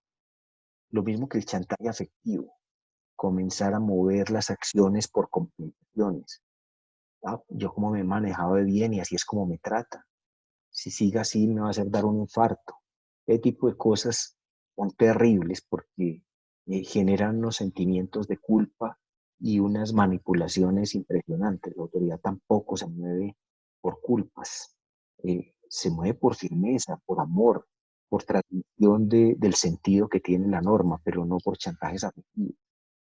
O el ser condescendiente, negociar aquello que no es negociable. Entonces si haces, como por ejemplo, un profesor, si me dejan terminar la clase y hacen silencio, entonces termino 5 minutos antes, a ver, porque a la vez siguiente le van a pedir 10 y si no, no me dejan terminar la clase. Hay cosas negociables. O gane el año y entonces yo le doy una bicicleta. No, es que ganar el año es su responsabilidad, eso no puede negociarse. Usted negocia con eso el día de mañana, es que es automático. Apenas empieza el año siguiente le dice, ¿y este año qué me va a dar para ganarse el año? O sea, son errores garrafales que a veces cometemos y no nos damos cuenta. No se debe ser condescendiente, ni dejar hacer. no, yo trabajo con estudiantes universitarios y entonces yo ya le dije que asuman las consecuencias. Eso funciona con adultos, pero mientras alguien sea menor de edad, incluso por ley, usted es corresponsable del otro. Y por eso dejar hacer no es sano, y menos con los niños. Hay que irlos llevando a generar esas rutinas y esos hábitos, y ahí hay una corresponsabilidad del adulto que lo acompaña. Pero hay maneras hostiles o agresivas, como el grito. Perder el control tampoco es sano para el desarrollo de un ejercicio de la autoridad. Ya no permite sino imponerme sobre el otro. Con el ejemplo estamos matando lo que queremos hacer.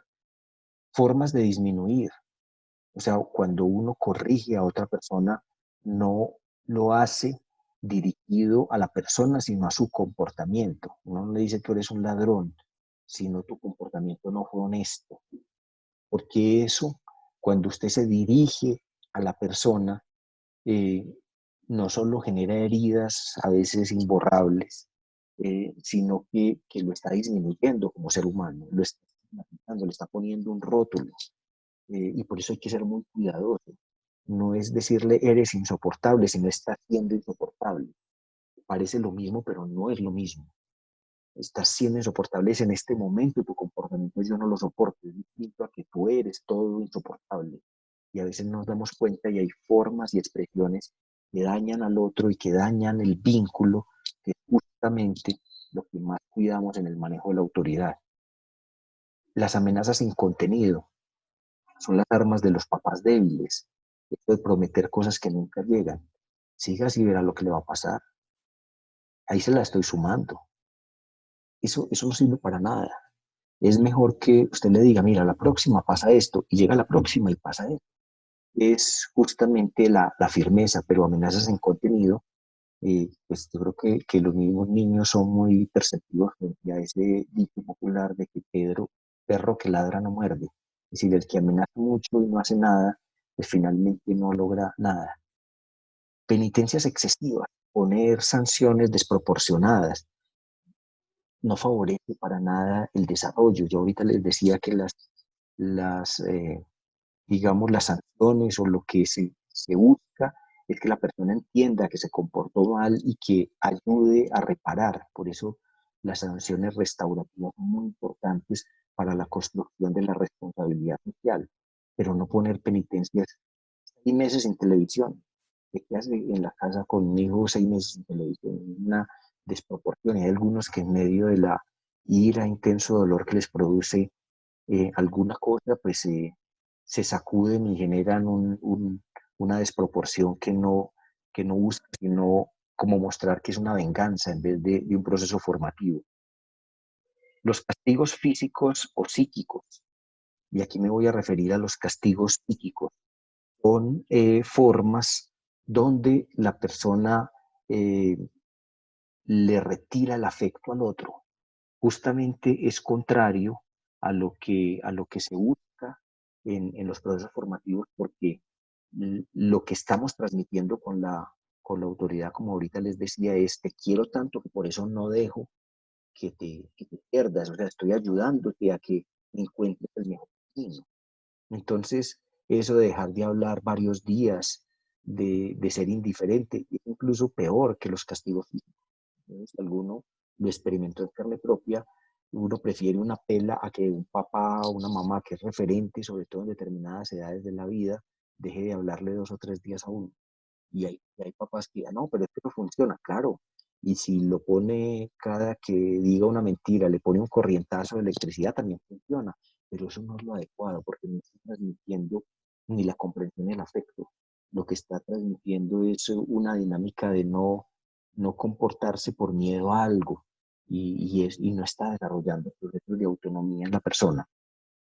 Y finalmente la sobreprotección. La sobreprotección también es una manera muy agresiva y hostil de ejercer la autoridad porque transmite el mensaje de incapacidad. Como tú no puedes, yo lo hago por ti. Gran equivocación. Pensamos que estamos haciendo bonito y lo hacemos muy fea, porque quitarle la posibilidad de que el otro camine por sus propios pies es mutilarlo, es dañarlo. Entonces la sobreprotección, cuando sale un papá a defender a su hijo, eh, justamente no ayudándole a que él construya ese ejercicio de defensa, sino yendo a pelear con todo el mundo, con los amiguitos, a ver, hasta con los profesores. No, un momentico, venga, llévelo a que tome conciencia que él pueda hacer el reclamo como lo debe hacer y se va formando para la vida. Eso es parte del papel que acompañamos en el manejo de la autoridad. ¿Qué es lo que haríamos para ejercer adecuadamente la autoridad? Me voy a exceder unos 3 minuticos más, porque ya estamos sobre el tiempo para que podamos los últimos minutos hablar del tema. Uno, tener claro el para qué. Todas las normas tienen una finalidad y no están descontextualizadas. Por eso lo que sirve con los niños no siempre es lo que sirve con los adolescentes. Hablar claro. Cuando usted dice llegue temprano, si le llegó a las 4 de la mañana, llegó muy temprano. Es decir, uno tiene que decir claramente hasta qué horas, qué es lo que se espera y cuál sería la consecuencia. Es decir, te voy a dejar salir, pero estás aquí a las 10 de la noche o estás aquí a las 12 de la noche y si no llegas, esta es la consecuencia que vas a tener. Eso es hablar claro. Muchas veces gran parte de las normas se cae por la ambigüedad en la que a veces nos comunicamos. La coherencia con el lenguaje no verbal. Es una diapositiva que quería mostrar, pero ahora la voy a tener que pasar. Pero es muy importante, por eso lo voy a mencionar acá. Es muy importante la mirada, el tono de la voz, la proximidad. Cuando usted da una orden, acérquese. Mientras más cerca, es más fuerte el sentido de la norma. El contacto, es decir, cuando usted transmite una orden y con toda la tranquilidad, y usted ve que no está haciendo caso, póngale la mano sobre el hombro, no estoy diciendo que lo sacudan ni que lo apriete, no, póngale y dígale, vas a recoger los juguetes ya. Y está diciendo con todo el cuerpo, yo respaldo esta orden que te estoy dando. Eh, la claridad, la firmeza, el respaldar con los gestos, cuando uno tiene una postura agachada, cuando uno se apoya en algo para dar una orden, le quita mucha fuerza a la orden que está dando. Entonces, todos esos gestos, todo ese lenguaje no verbal es fundamental para el ejercicio de la autoridad. Motivar desde la argumentación y no desde el temor y la culpa. Como les decía ahorita, no es porque me van a sancionar, no es porque me van a castigar, no es porque soy malo. Es que esto tiene un cierto sentido para el desarrollo de mi vida como ser humano y la argumentación ahí es fundamental desde pequeños.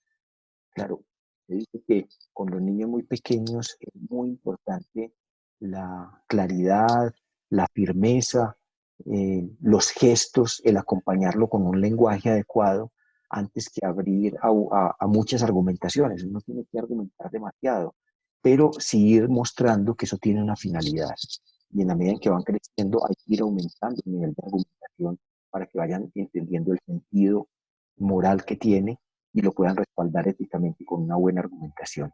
Esa combinación de ser tierno y firme, lo que decía el padre Juan Jaime Escobar de los papá huevo y los papá aguacate. Papá huevo que con cualquier cosa se totea y se vuelve nada como el huevo. O papá aguacate es un papá tierno, cariñoso, cercano, pero que tiene unas normas, unos principios donde van encontrando ellos la pepa del aguacate, la firmeza. Y hay cosas en las que son intransigentes. Y eso hay que hacerlo, es mostrar que hay unos valores que no se negocian. El respeto por el otro, la, la responsabilidad, la honestidad. Son valores fundamentales donde van encontrando la pepa del aguacate y eso es muy importante en la formación. Saben manejar las discusiones, sobre todo con los adolescentes y los niños, no enfrascarse. Muchas veces lo que no están en contra de uno, están en contra de lo que uno representa como autoridad y entonces saber que hay cosas donde simplemente hay que poner el límite y hacerlo con claridad. Y uno sabría que en su momento también uno, por los intereses, si uno se devuelve a su época de niño, también hubiera querido batallar y discutir determinada norma, pero entiende que está prestando un servicio para ayudar a que esa persona crezca y fortalecer las buenas conductas, decirle lo bueno que hacen, eso es fundamental. Y es más que corregirlo diciendo lo negativo, es mucho más poderoso decir qué bien que lo hiciste, de esta manera es que se hace. Estoy totalmente de acuerdo con lo que lograste por eso. Todo este tipo de cosas ayuda a fortalecer el vínculo y el comportamiento adecuado. Y lógicamente respaldar las palabras con ellas. Ser muy coherente y cuando se promete algo, se cumple. Yo les había dicho, cuando se propician apoyos físicos, verbales, ejemplos visuales, irlos desvaneciendo. Como les digo, todos esos estímulos que se hacen con los niños, de a veces darles algo, de felicitarlos, pues a ver que en algún momento también hay que irlo dejando. Ahorita les hablaba de todos estos componentes, la mirada, la sonrisa, la expresión facial, la postura corporal. No me voy a detener acá porque son elementos que hay que tener en cuenta para ayudar a saber cómo no ser autoritario, pero ser firme y ser claro en el ejercicio de la autoridad. Bueno, nos quedaron, no fue mucho, creo que unos 10, 15 minutos para que podamos compartir sobre esta segunda parte y si alguien quiere, pues, incluir lo de la primera, que nos suscita esta dimensión y lo trabajado en la mañana que amerite revisar lo que estamos haciendo. Yo les quisiera proponer esta pregunta y entonces abrirle en este momento el micrófono para que Lina nos pueda coordinar y que algunos puedan compartir o si tienen también algunas preguntas lo podamos hablar. Entonces, Lina, tiene la palabra. Muchas gracias, Gustavo. Aquí en el chat, la señora Carola Acevedo nos dice, buenos días a todos, un comentario adicional sobre la parte inicial de la charla. En nuestra opinión, la prioridad debería ser la armonía familiar en estos momentos de crisis. Las rutinas pueden cambiar para buscar dicha armonía. Es fundamental la tranquilidad de los padres para poder cumplir con la adecuada formación de los hijos. Y la señora Beatriz Londoño dice que está de acuerdo y entiende esa parte como esencia en las rutinas biológicas que usted mencionaba en la primera parte. Uh-huh. La familia López Jaramillo tiene una pregunta. Una de las cosas que hemos escuchado de esta edad preescolar es que el niño intenta retar a los padres y quiere no cumplir las órdenes que se dan al parecer para reafirmarse en su voluntad. Entendemos que esto ocurre porque buscan afirmarse en la confianza. ¿Cuál es la mejor estrategia de hacer cumplir la norma en el momento en que el niño no quiere hacerla sin entrar a una autoridad dura o brusca? Muy bien. No, yo les agradezco esa pregunta porque creo que a veces en el lenguaje cotidiano se nos ha invitado a que no seamos autoritarios. Mucho de lo que recibimos en nuestra formación fue posturas muy rígidas que estaban mediadas por el castigo y incluso a veces por la agresividad. Eh, pero tampoco uno de los problemas más grandes que tenemos hoy en nuestro medio es la permisividad. Cuando generamos una disposición a no entrar en conflicto, a que yo a todos les debo decir que sí para que esté bien, tampoco favorecemos la construcción de una sana personalidad y un ser humano que pueda convivir con otros. A través de la norma, justamente uno desarrolla la tolerancia a la frustración, que son como esas pequeñas frustraciones que da el que el papá o la mamá le digan no, hasta aquí el límite, esto no lo puedes hacer, y eso va ayudando a ir construyendo, como les decía, un callito psicológico, una tolerancia que permite que el día de mañana, cuando una novia le diga no, y no estoy de acuerdo, entonces pueda soportarlo, o cuando un empleador o cuando la sociedad le diga no a determinada cosa, pueda aprender a asumirla. O sea, la autoridad es una forma de regulación que nos permite vivir con otros, que nos permite entrar en sociedad. Y no es solo el ejercicio de retar, es que el niño por naturaleza es egocéntrico y habrá cosas en las que a uno, pues, habrá que sacarlo del espacio o digamos, la burbuja de comodidad en la que uno se quiere instalar. Entonces, parte de la responsabilidad del adulto es poder poner determinados límites y ponerlos con claridad. Cuando un niño va a la casa de un vecino y le gustó mucho el juguete del otro y se quiere quedar con él, y entonces comienza a llorar y no quiero entregarlo, y a veces el papá por consolarlo decide que mejor le compro el juguete al vecino, le está haciendo un daño enorme, porque poner límite y decirle no, ese no es tu juguete y se lo entregas. Cuando un papá lo lleva a un supermercado y se enamora de algo y quiere que todos se lo compren, hay que poner el límite y decirle al otro, no, este no es el momento, esta no es lo adecuado. Entonces, ese tipo de cosas ayuda a ir generando tolerancia a la frustración. Y yo lo que diría es no lo haga de manera agresiva, pues cuando pregunte cuál es la mejor estrategia, hágalo con firmeza. Con firmeza es diciendo qué es lo que no va a hacer, lo que no debe hacer y dando una razón. Como cuando es muy complejo con los adolescentes, por ejemplo, establecer el límite de entrada a la casa por la noche. Pero tú le puedes decir, mira, vas a entrar a tal hora porque yo estoy cuidándote y porque es mi responsabilidad velar por tu bienestar y no me siento seguro que pase de tal hora. Y lo haces con firmeza. ¿Que va a haber malestar? Siempre en el ejercicio de la autoridad hay momentos de malestar y donde no se va a sentir bien, pero la diferencia es uno no tiene que pegar el grito, no tiene que maltratar al otro, no, ejérzalo con firmeza, que, que a veces cuando uno habla de autoridad asertiva piensa la gente que es negociado y que entonces todo tengo que conciliarlo con el otro. De eso no se trata el ejercicio de la autoridad. Justamente la autoridad es que hay una cierta delegación institucional donde hay un otro que tiene una responsabilidad sobre quienes ejercen la autoridad y tiene un compromiso y no a todo le va a gustar. Y por eso pues sabemos que eso es sacrificado, pero que es parte de la responsabilidad de ejercer el papel de papá o de mamá. Porque uno si se pone en el puesto de amigo está dañando el proceso de formación de su hijo. Aquí necesita un papá o una mamá con responsabilidad y que ponga criterios y normas claras. Esa sería un poco como la respuesta. No sé si hay alguna otra pregunta o otro compartir. No, señor, en el chat no encontramos más preguntas. Perfecto. Si no hay nada más, pues ya vamos llegando a las 10:30. Nos queda solo, yo voy a volver a poner aquí en el compartir. Les iba a pedir, aquí ya lo voy a poner, los quería invitar para que el próximo taller sea el sábado 6 de junio. Ahí los vamos a invitar para leer las dimensiones afectiva y comunicativa.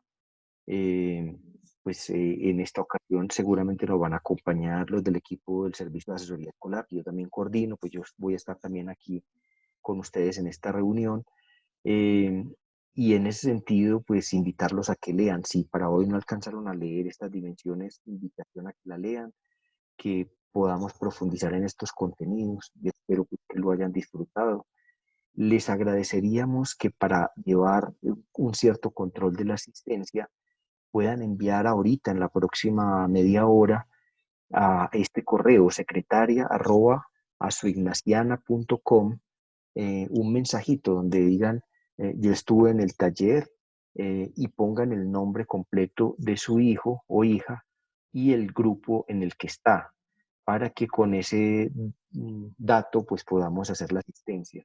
Y si además ahí podemos agregar algo de la evaluación, es decir, cómo nos pareció, si hay alguna sugerencia, hay algo que quisiéramos resaltar de lo que vimos hoy para tenerlo en cuenta para la próxima, lo podamos hacer. Les agradezco enormemente pues su tiempo, esa motivación de aprovechar estos espacios para llevar estos conocimientos también a sus hijos y espero que les haya servido. Muchísimas gracias. Dime si Gustavo, tienes algo más. aquí, sí, señor, aquí en el chat, Ana María Correa, nuestra compañera de Familia, nos agradece pues por la conferencia y dice que estuvo excelente. También la señora María Julia Sánchez dice agradecimiento total por este espacio, por la información, las herramientas para mejorar nuestra interacción en familia. Todo muy valioso. Y el señor Esteban López dice muchas gracias por este espacio, nos pareció muy enriquecedor. Pues maravilloso. Ojalá con las personas que hoy no pudieron asistir, porque pues sabemos que apenas envió la invitación esta semana, puedan, a ustedes les va a llegar este link. Vamos a ver, yo no sé, a través de Lina vamos a mirar la forma de compartirlo, ojalá con todos, pero si ustedes ven que alguna familia cercana le puede servir algo de esto, no tengan ningún reparo en poder compartirlo, porque se trata de eso, que nos podamos beneficiar muchos. Muchas gracias, feliz día para todos. Nos vemos en junio.